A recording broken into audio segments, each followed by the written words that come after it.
So in my mind, it was, I wanted to be international because I wanted to go to the States and get my toys.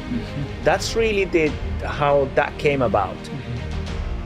But with time, I came to realize that apart from the toys, I really wanted to travel. I really wanted to speak in another language, in English in this case specifically.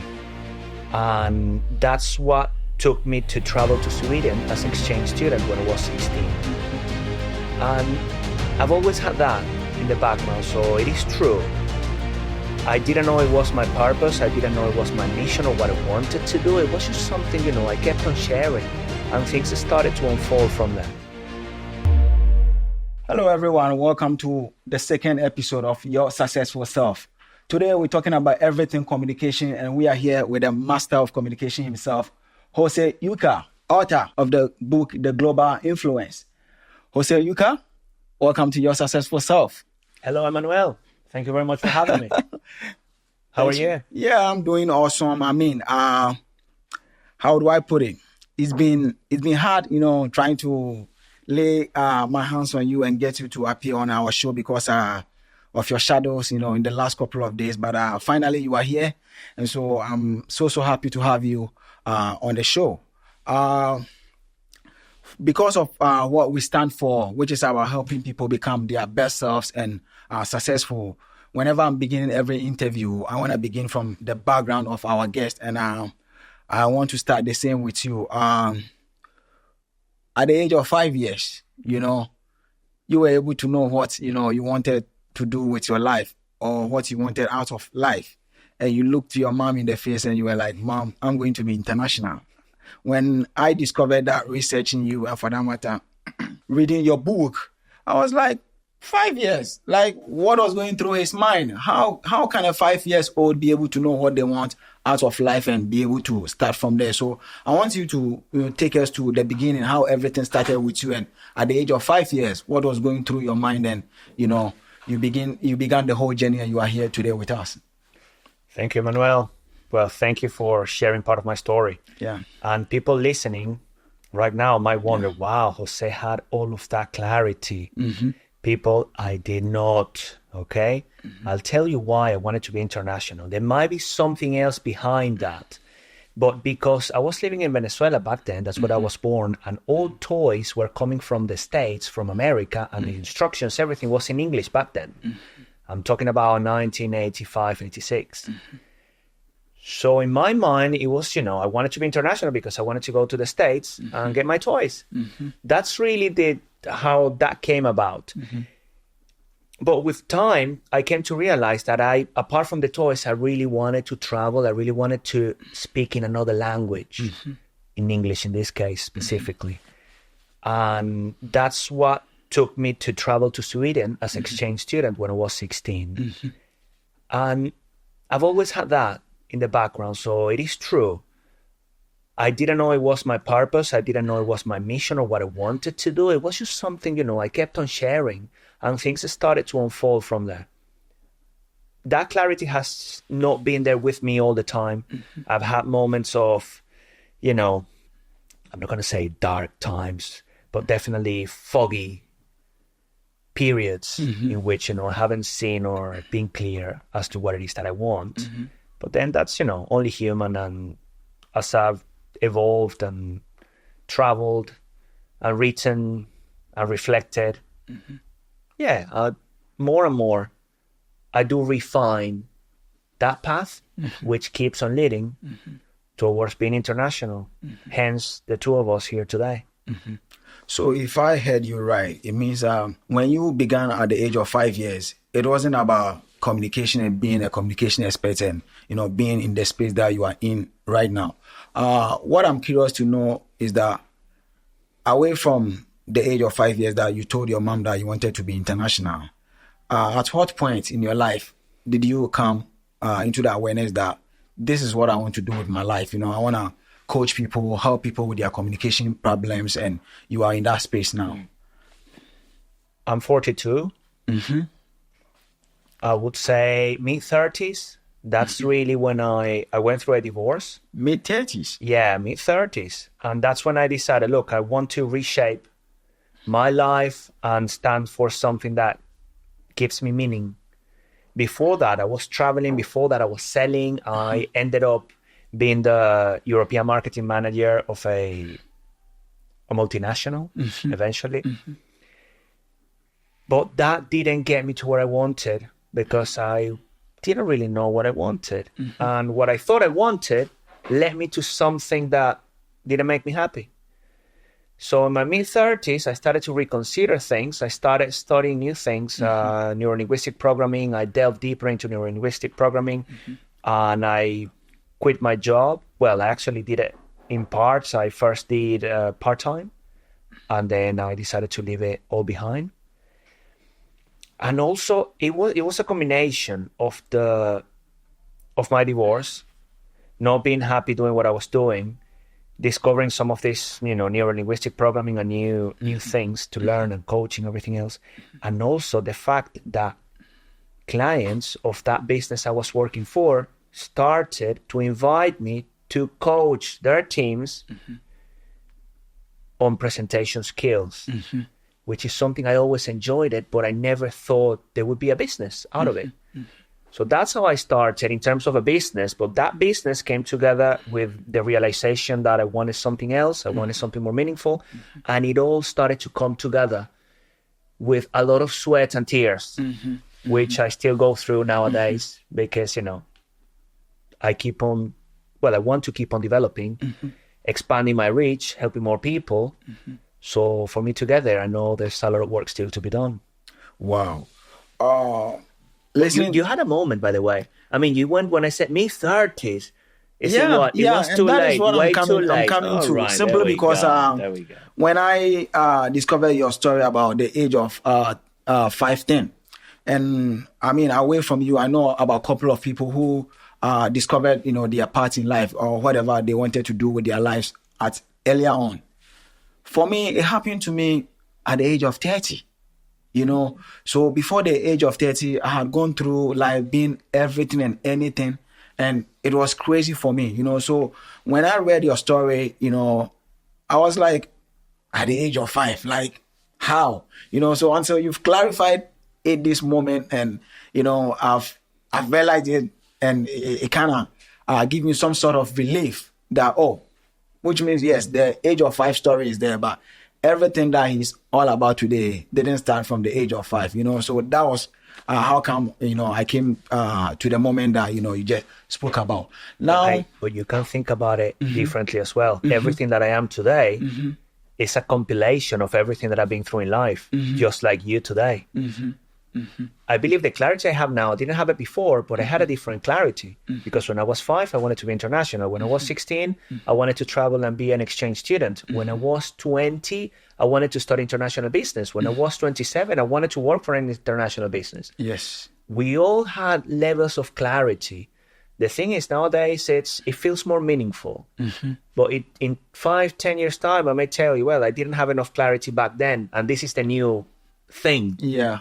So it's kind of part of life as well. I like to believe that everything I've done has taken me to where I am today. Yeah. And what I'm doing today is going to take me to the future Jose or the future Emmanuel. Yes, we need to do this podcast in 10 years' time. Yes. Sorry, buddy. I agree with you. I agree with you. And you moved from Venezuela to Sweden, and then what happened?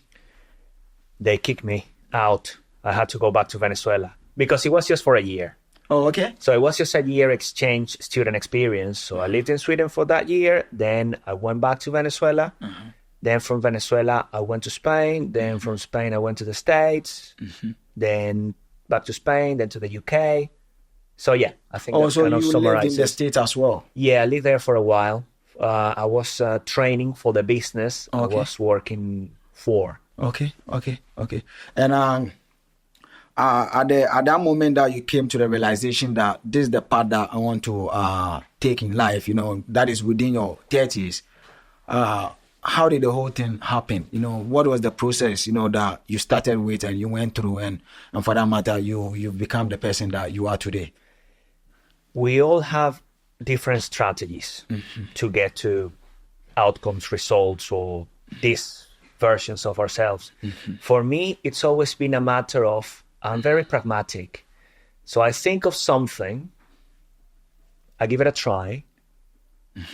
If it works, I do more of it. If it doesn't work, I think of something else. But I'm always failing. And I like to believe I fail within reason fairly quickly. And then I take the learning and move on. So that is my process for everything I do at the moment. Imagine we're having this conversation today. If I said something that I could have said better next time I go onto a podcast, then I just go and apply it right away. I'm not waiting. I'm not delaying things. I'm not waiting for that perfection. No, I'm not sure if I'm there yet. I go and implement. Whatever I learn, I implement. And that's taking me to where I am today. And I'm hoping that will take me to, where I want to be tomorrow. But again, what's got me here may not necessarily get me there.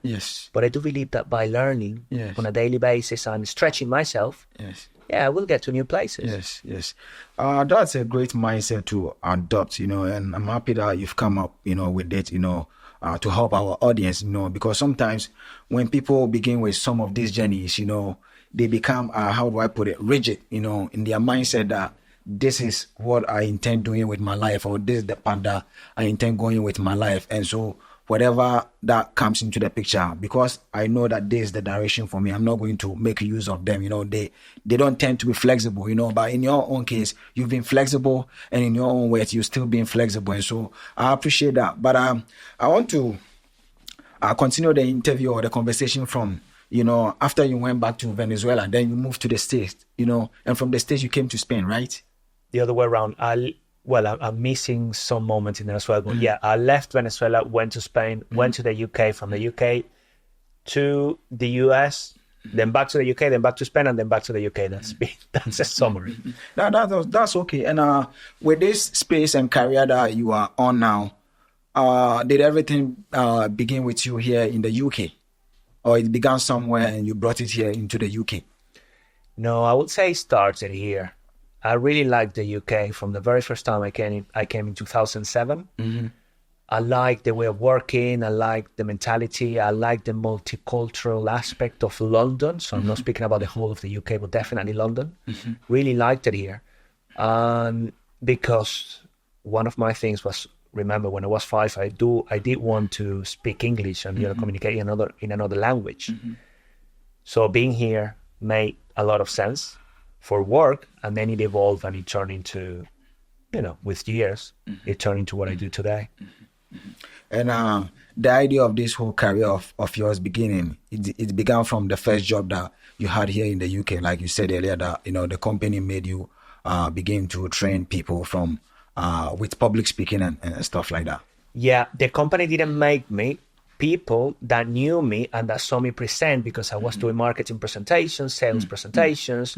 I was running launch and learn events where we would get lots of clients into our place.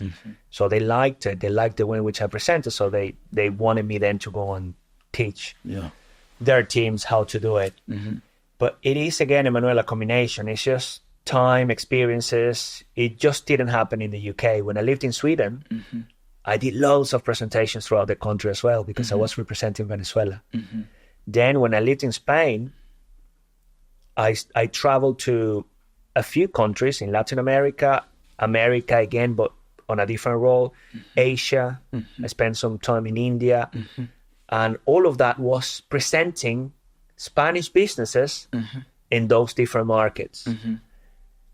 So everything kept on, kind of coming together for this moment without me knowing. You see, so that purpose sometimes is not clear, but as long as you keep on doing the things that you like at that point, hey, in a way, you're on the right track. That's amazing. And now you've been in this space for how many years now? For over 10 years? In the coaching space? Yeah, I would say a summary, 10 years is fair to say. Yeah. And talking about that, I'm interested to know, you having the opportunity to travel around, what are some of the things that you've noticed, as far as international communication and international relations are concerned that, you could share with us? Because, you are a witness. I've been at a couple of places as well, and you get to know that every place and how they do their stuff, So if, let's say, I'm a business and I'm trying to expand, to other places, what are the things that I need to look out for, as far as other cultures are concerned? And, carry myself with it so that I could be able to succeed with whatever I intend to do, across borders? One thing, well, there is lots of different elements. I mean, it's a big question. But I would say to succeed, actually, before succeeding, let's talk about building connections, because then you build successful connections, then that potentially will lead to business success. And I never studied anything about, I would read about the country a little bit and some of the key elements of the culture and how to do business, but briefly. The magic happened when I went there. So if you want to succeed, if you want to build good connections, go to the country, right? Meet the people, fantastic, the people you want to do business with. Most importantly, go and spend time with them. Go and have dinner, lunch, breakfast in their local places. If they invite you home, which happened to me a few times, that's one of the best things you can do. Open up to what they bring. I remember many people traveling, no, I'm not going to go there, I'm not going to eat that, and they would be restrictive. My approach was always to be open with a level of excitement about the new, a level of excitement about the difference. When you bring that, you start creating a different level of connection. Because imagine, even though I had a bad day today, I was coming here and I knew I was going to see your big smile. I'm excited. Who doesn't want to be excited? Yeah. So, isn't it wonderful? If you're excited about meeting me, I respect that. I welcome that. And then again, there's a bit of a connection when you're excited to meet someone. I'm not excited. It's just that level of excitement, curiosity. You ask questions. You try the things they give you. You see, you begin to open up to the way in which they do business because you're completely open, completely curious. And then you begin to exchange ideas. In the process, they are more open to you as well. They begin to like you a bit more. They begin to become more receptive to your ideas as well. And then connection begins to happen and business grows from that. I'll get back to this conversation. But talking of you having a bad day, is it because you are a communication expert, or is it because you are inclined to human relations? That is why you appear this way, because there's nothing like a bad day on you. You don't look like someone having a bad day. Go and speak to my wife. That's all I asked her to do. Really? She told me off this morning. Oh, how dare you? She's traveling. So you call me just to, download all of your frustrations, on me. Is it download? One of those. So I do have my bad days. I'm only human. The thing is, I don't bring them to my day-to-day interactions. I do work on an element, I see control, reflection, preparation, because then what is the point of bringing some of, the negative elements to our interaction right now? I did have a bad day. I could be happier potentially. Yeah, that's fine, but I'm still enjoying it. But then people listening to this, you can wonder, well, Jose, why don't you apply that to the relationship with your wife? I do, people. Trust me, I do. But hey, I'm only human. That's my excuse. And then my wife does the same to me. Anna, if you're listening to this, I love you.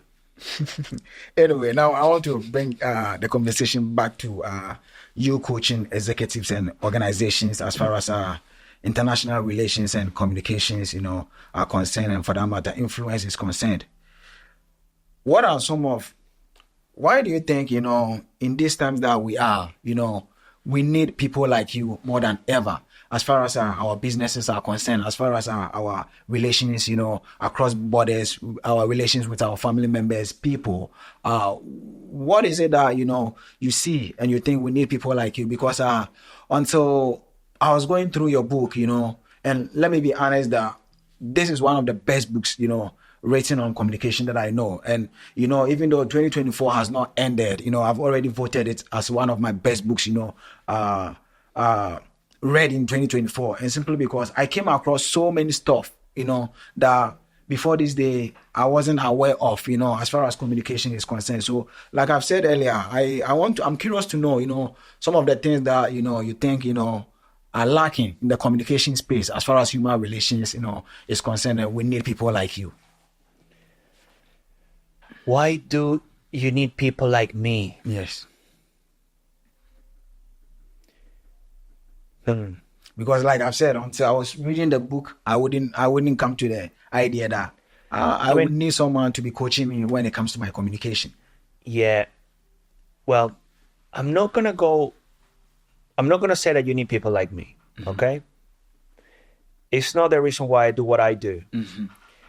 I believe there is a level of awakening nowadays in society, in some countries more than in others. And there is this awakening about human connections, about changing our mindset, about being a bit freer in terms of our thinking and expressing ourselves, authenticity.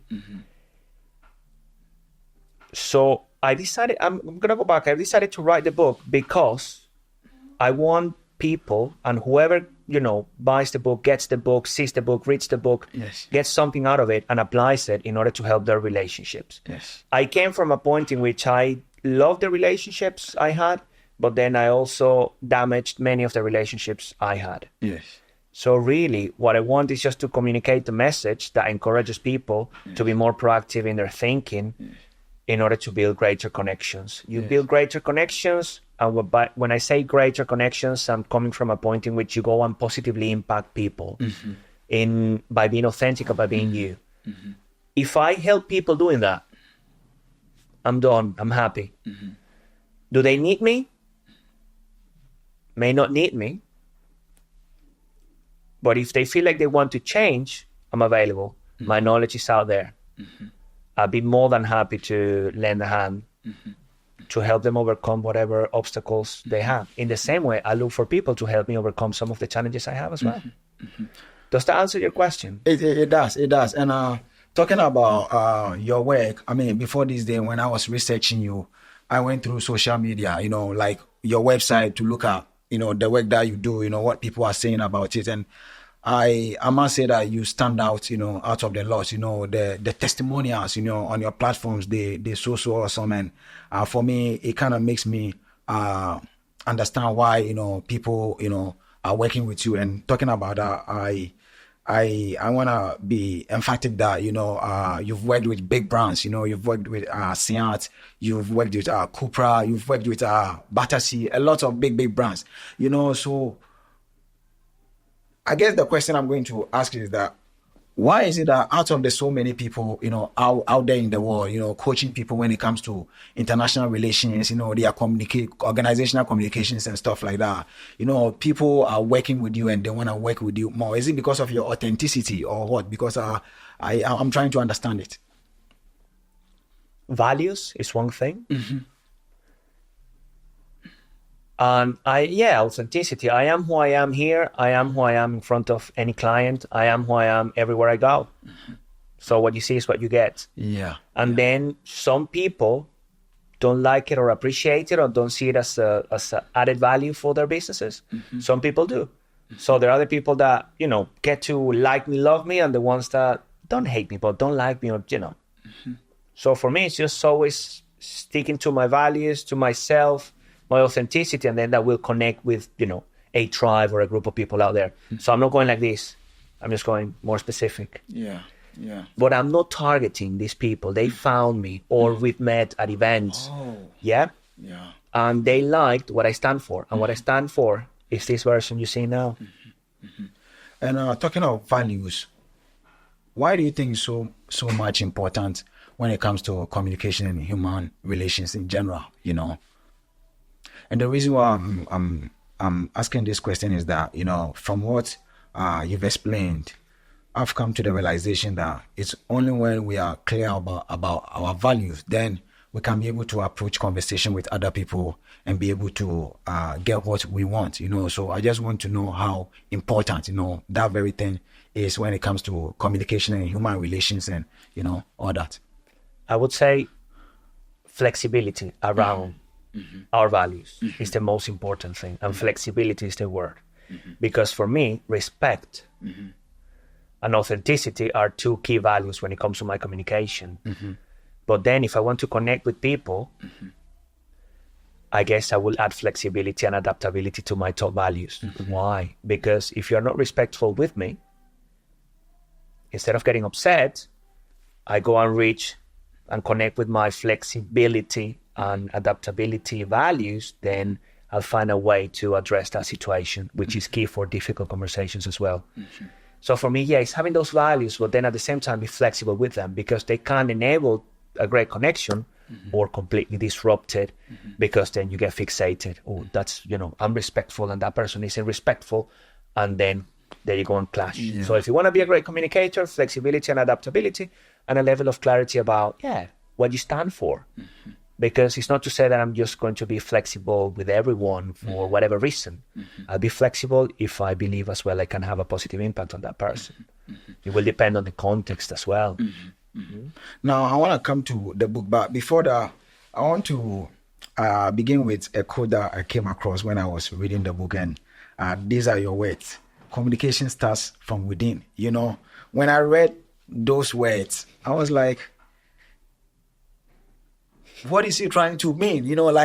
We are all aware that before we start any conversation, it's because I want to say something to someone. That is why we begin, the conversation first of all. But then again, it dawned on me that in as much as I'm aware of that, I haven't actually thought about this thing, like those words, communication starts from within, to bring myself, into awareness about whatever I want to, speak, say to someone, and get whatever I want to get out of it, So I want to start from here. Like, communication starts from within. Like, what do you mean by communication starts from within, and from which angle, or what did you see? And because of that, you use those words, in the book.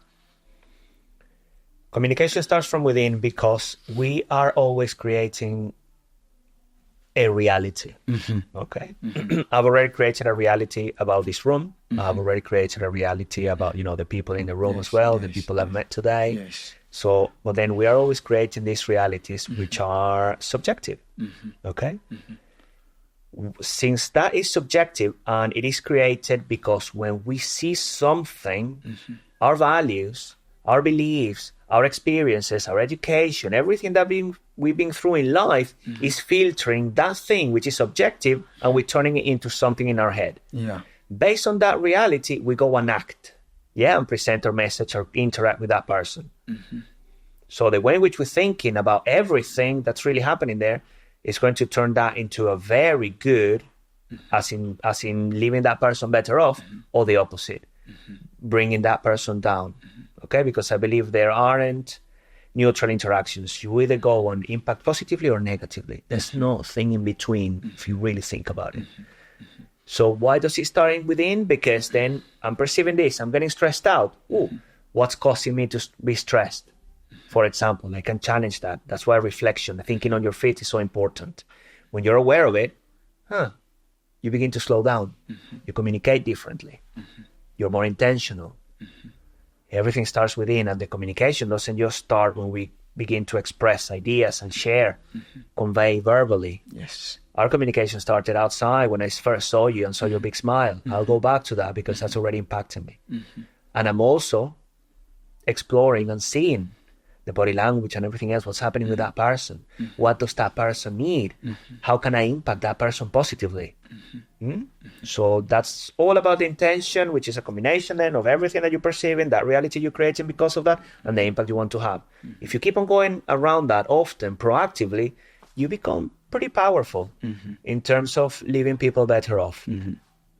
Now, talking about what you've explained, and I'm bringing it, to the book, my greatest takeaway from the book was that,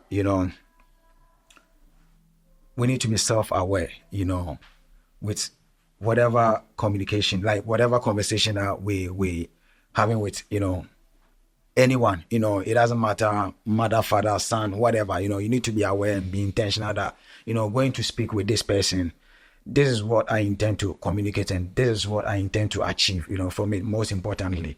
So the question, I guess, would be like, was that what you saw as far as the communication space or the international or the human relation space, lacking? Because of that, you took the step, to bring about this book? Because like I've said, the self-awareness thing and the intentionality thing was a big thing for me, going through the book.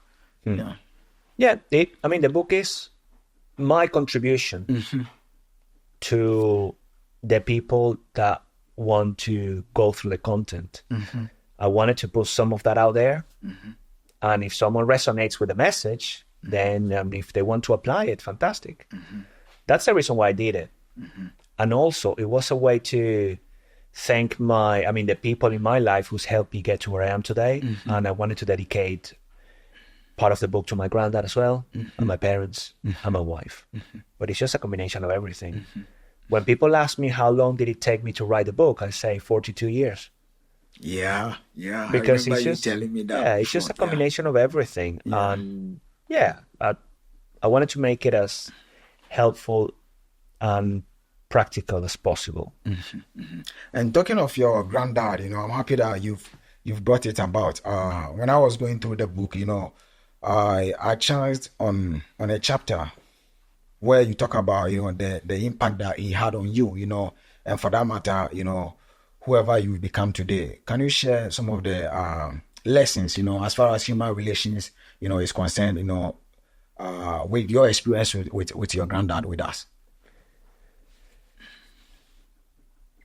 I was having a coaching session with Maria Franzoni, who is, well, apart from a fantastic human being, an expert in the field of speaking, professional speaking worldwide. And she asked me a similar question. Oh. She asked me a very similar question in terms of, how do you build these incredible connections with people? And at that point, I linked it back to my granddad. And that's in a way what really got me to write the book and incorporate my granddad. Yeah. What have I learned from him? I would probably have to write a couple of books on that. Yeah. And that's why in the book, I decided to divide it, break it down into 4 key areas. And it was, again, that excitement that he would share or convey every time he interacted with someone. His humility. Haven't met a more humble guy. Maybe I have, but he was very, very humble in his own way. Yeah. So you have the energy. He was the humility, his respect, extremely respectful. And he was great at praising others as well. So he would see you and then he would really, highlight those great things about you.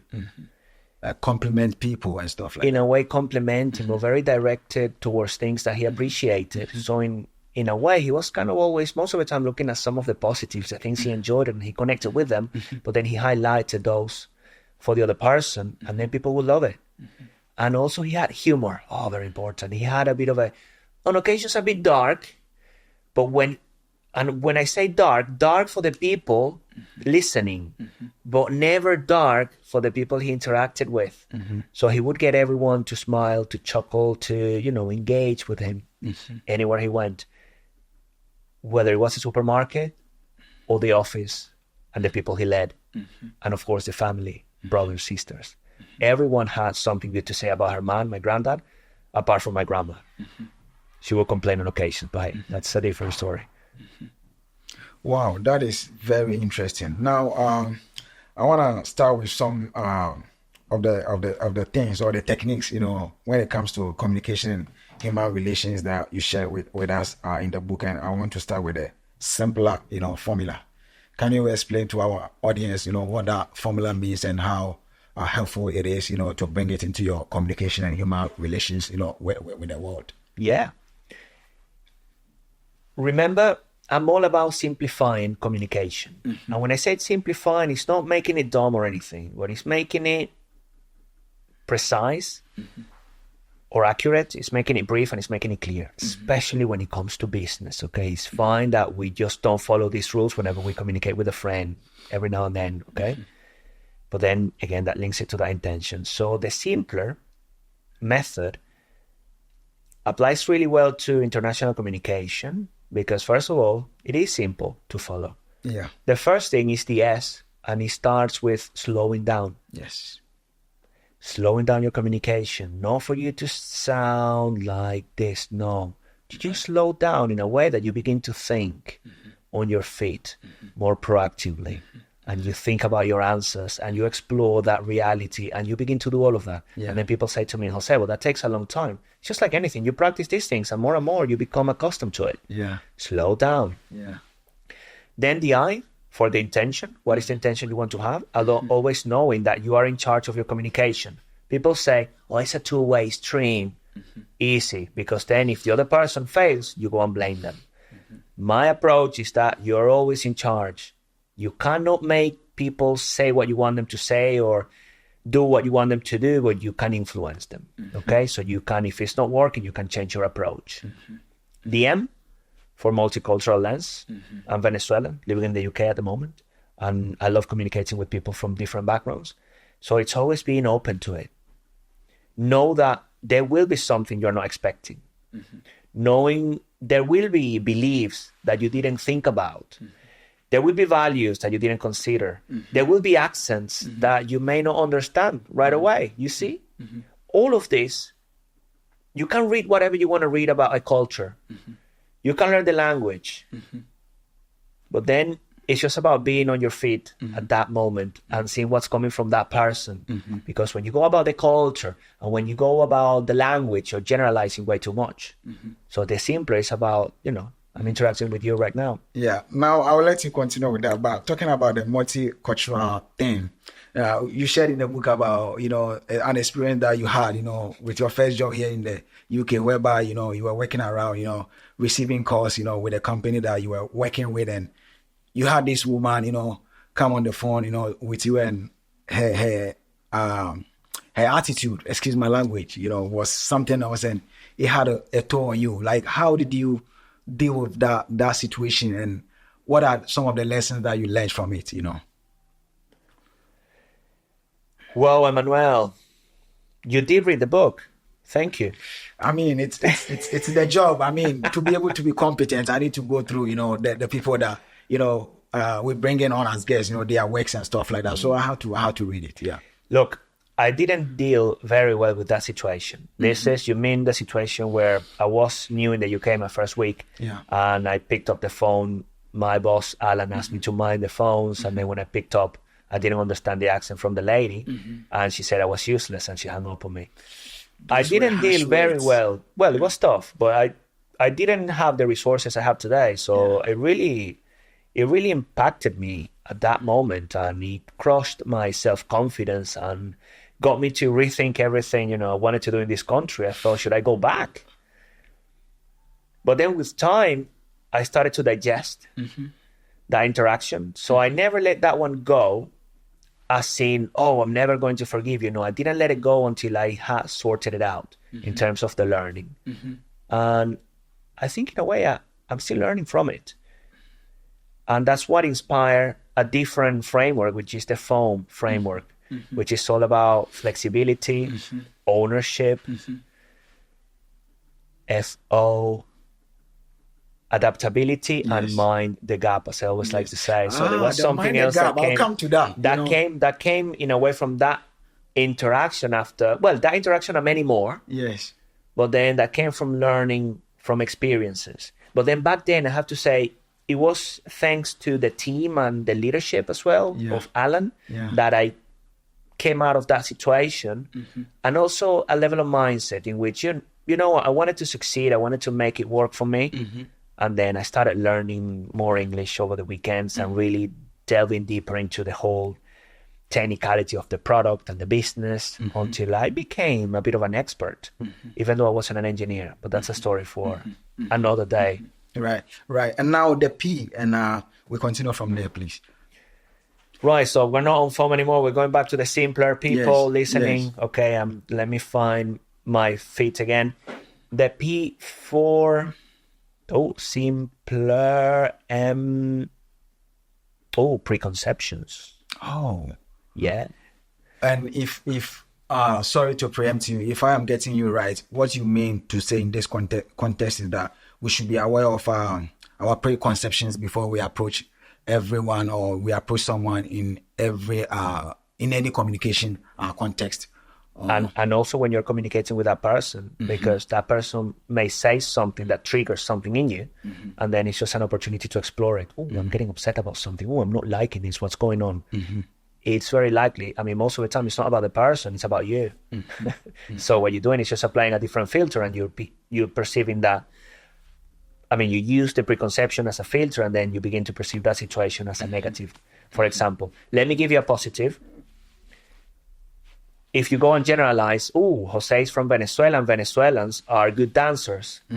That's a preconception that will serve this interaction, because I would say, yeah, that's pretty much, yeah, I'm an okay dancer, you know.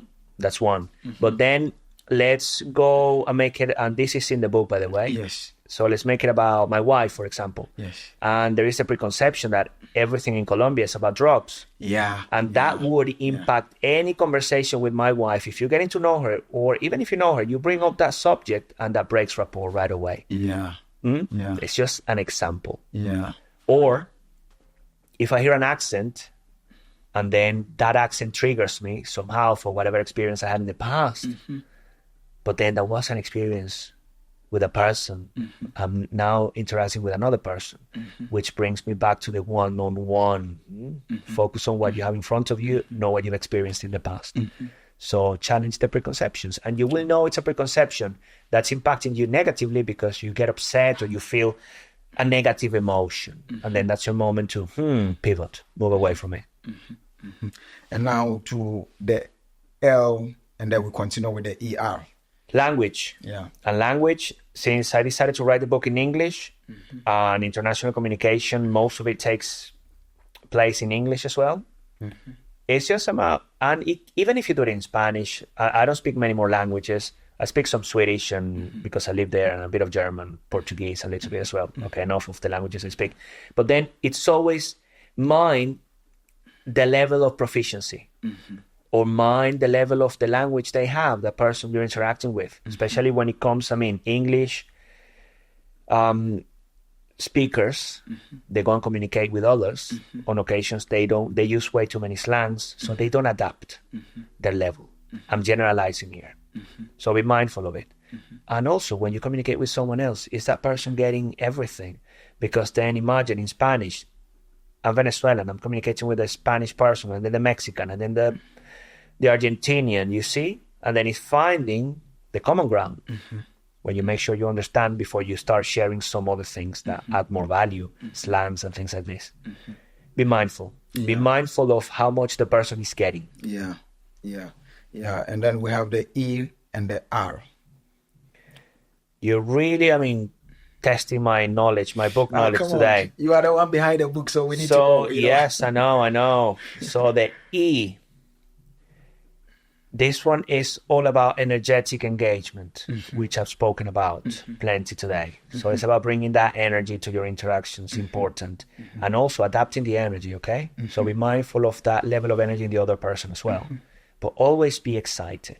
And then finally the R, for reflection or rethinking or reframing. I'll give you a few in there. And this is what makes you great moving forward. Because in every human interaction that you have, you will always be reflecting and looking back. How did I do that? Could I have done anything different? Where is my room for improvement? What can I learn? There you have it. The simpler method. Yeah. Thank you, Manuel. Yeah, it's okay. I mean, I'm not swaying or going away from that, because there's another formula over here that, I want you to talk about as well, because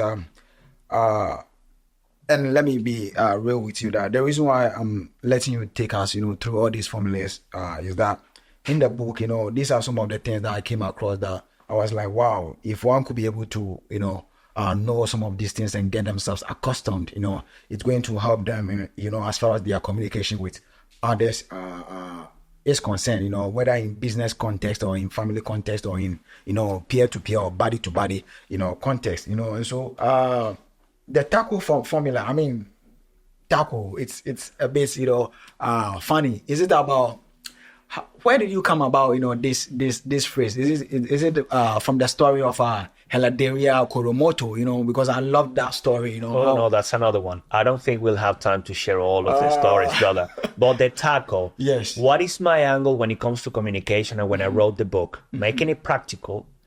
I wanted my message to be memorable. And T.A.C.O is memorable because once I speak about the T.A.C.O and where it came from, people will remember it. I want people to remember it. I also want people to apply what they read.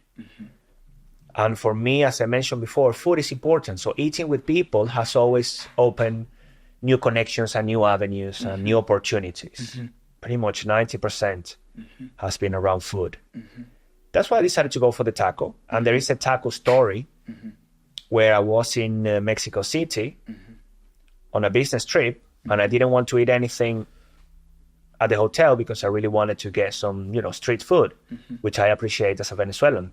That's where the flavors are. That's where you meet the people. That's where you find this authenticity.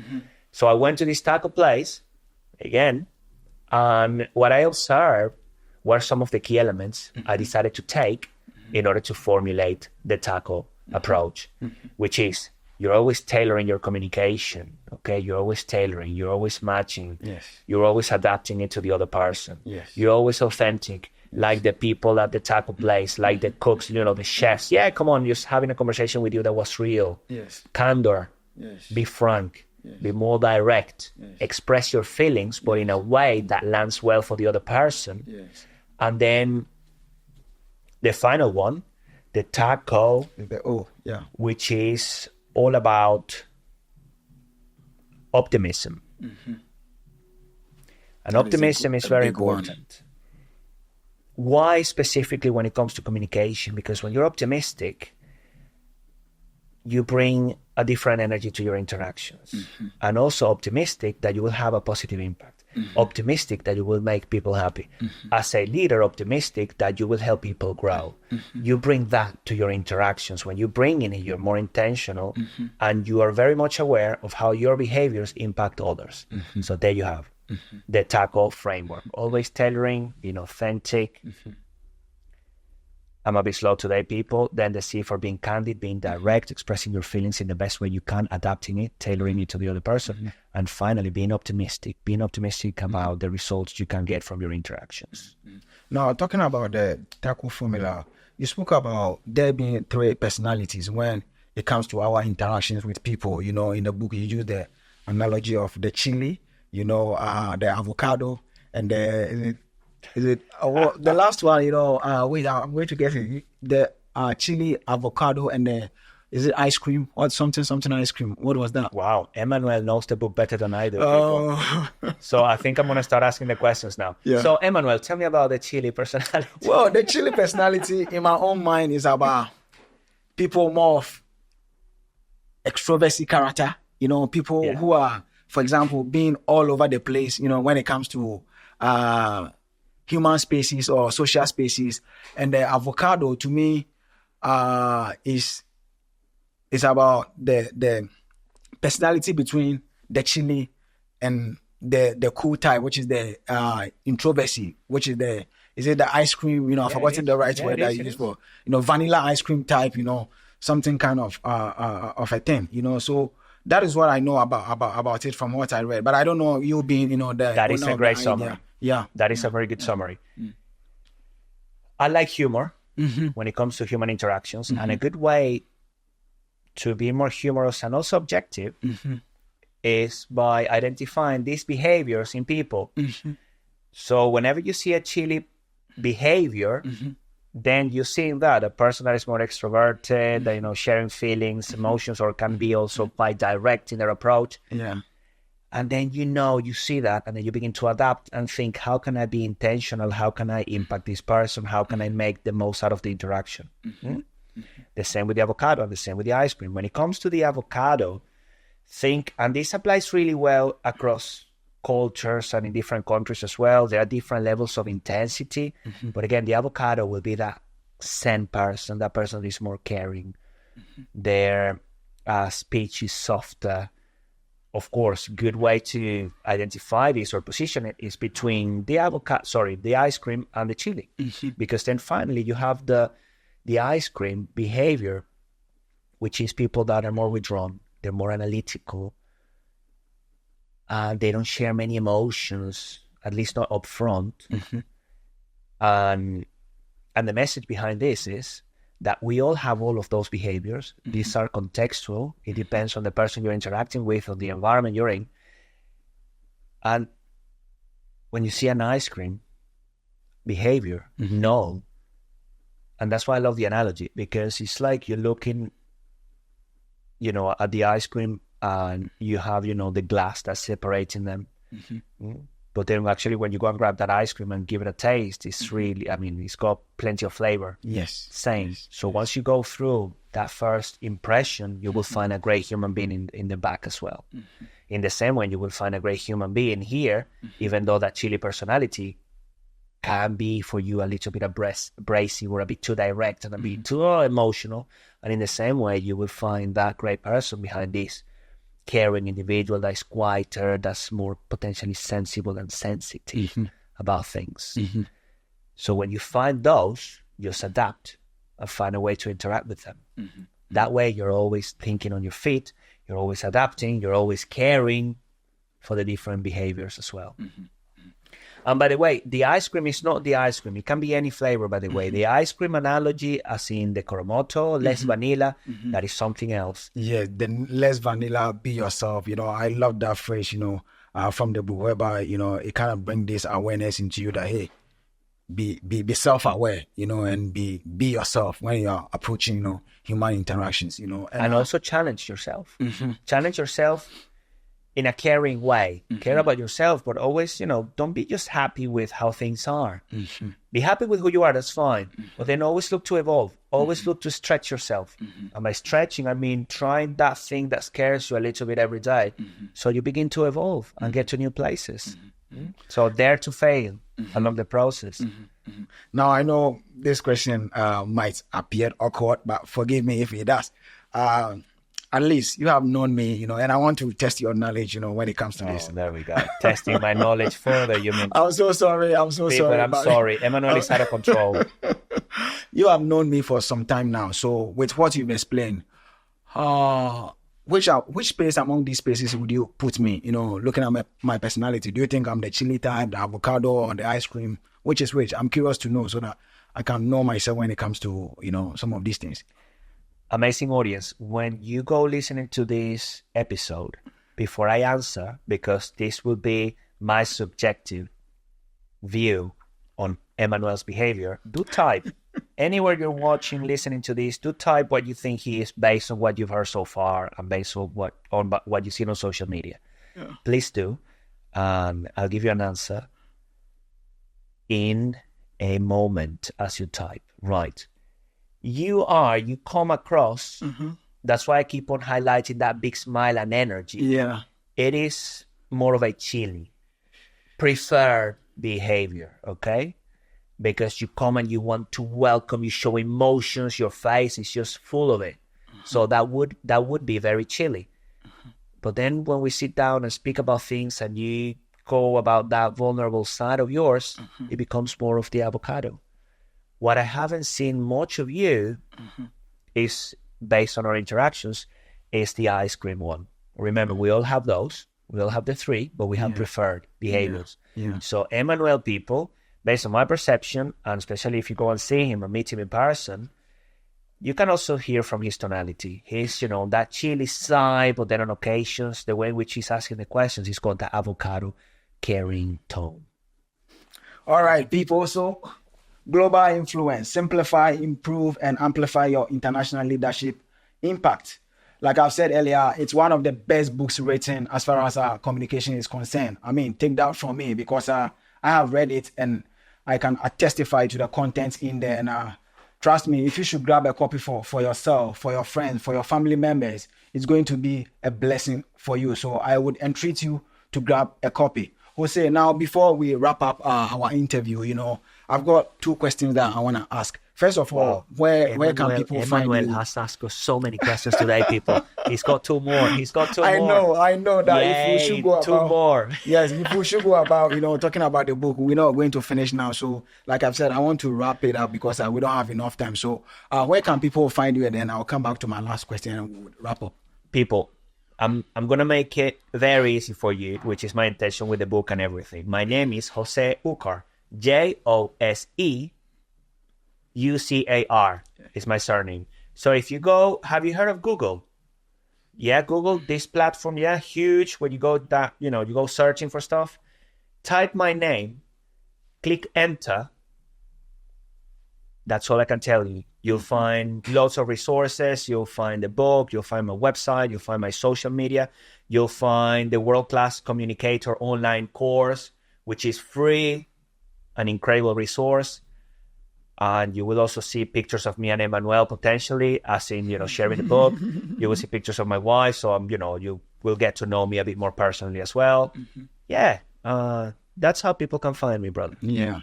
And my last question, what is success to you? And the reason why I'm asking this question is that, when it comes to the world today, everyone and what success means to them. But I am of the view that away from these different, definitions, there is a general, definition for success. And in my opinion, it's all about connecting to who you are in the inside, connecting to your essence and living in that direction and becoming fulfilled, because I believe that it is only when, we've lived our lives, from that direction, achieving success and everything that we want in life, those material stuff, the achievements of it, become easily, to achieve, So what is success to you? I have 2 versions. One is impacting people positively. Is success to me. Every interaction I have, if I can leave them a bit better off, that is success for me. And the one that is, well, I'm going to say more personal, is all about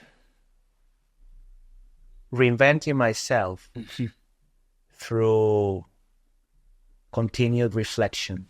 So I do like that one. I would invite people to reflect more often, because as we reflect, learn more about ourselves, we can change, we can adapt, and we can be a bit more free. Yeah. So those are my 2 versions of success. Yeah. That's a great definition. Like I've said earlier, people, global influence, the man himself, Jose Ucar, has told you everything with respect to the book and when it comes to international communications and human relations in general. The platform is Your Successful Self. We would appreciate you if you could subscribe, let us know what you think about the conversation, and share the links with your friends and family as well for they also to have access to the conversation and learn, as well. We appreciate you so much, and see you in the next episode.